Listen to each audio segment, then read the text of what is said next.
27 वर्षाच्या वयामध्ये आपण जिल्हा परिषद अध्यक्ष झाला, एवढ्या कमी वयात. आणि त्यानंतर 2014ला पहिल्यांदा आमदार, 2019ला आपला पराभव झाला. आता ही जी काही राजकीय वाटचाल आहे याच्याकडे आपण कशा पद्धतीने पाहता? हा अनुभव कसा आपल्यासाठी महत्वाचा होता? सगळ्यात मोठा मला अनुभव जो मिळाला तो हा सगळा जाणून घेण्याचा, समजून घेण्याचा अनुभव हा मिळाला. आणि यामध्ये पुस्तकातले शब्द जे आहेत त्याचा अर्थ जीवनात असतो, तो अर्थ हा मला बसला. आणि यामध्ये जो भारताचा जो डीएनए आहे, हा डीएनए नेमका आपल्या संविधानात आपण त्याला जोडलेला आहे हे माझ्या हे लक्षात आलं. आणि माझ्या पक्षाचाही जो डीएनए आहे तो याच मातीतला असल्याचंही निदर्शनास आलं. म्हणजे विविधता में एकता ही भारत की विशेषता ही स्लोगन आहे, मात्र ती कशी आहे, तिचा अर्थ काय आहे, लोकांचे जनजीवन कसे असतात, मात्र प्रेम, आदर, आपुलकी, जिव्हाळा आणि एकतेचा जो मंत्र आहे तो कसा आकार घेतो, कसा साकार करतो. तुम्ही अतिशय चांगली मांडणी करताय, पण राजकारण्यांनी ह्या सगळ्या मूल्यांची माती केली असं लोक म्हणतात. आणि आजकालच्या महाराष्ट्रातल्या राजकारणामध्ये ते पाहायला मिळतं. ही परस्पर विरोधी भूमिका आहे का?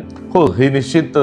कारण जे आपण त्या इतिहासाकडून ऐकतो किंवा कुठल्याही धार्मिक ग्रंथामध्ये आपल्याला ज्याचं दर्शन होतं किंवा जे मोठे नेते महामानव होऊन गेले त्यांच्या आत्मचरित्रातून जे आपल्याला मूल्य सापडतं, त्या सर्व गोष्टी आज आपल्याला प्रॅक्टिसमध्ये त्या आढळून येत नाही. त्या राजकारणातच नाही, त्या कुटुंबातही त्या कुठेतरी हरवत चाललाय.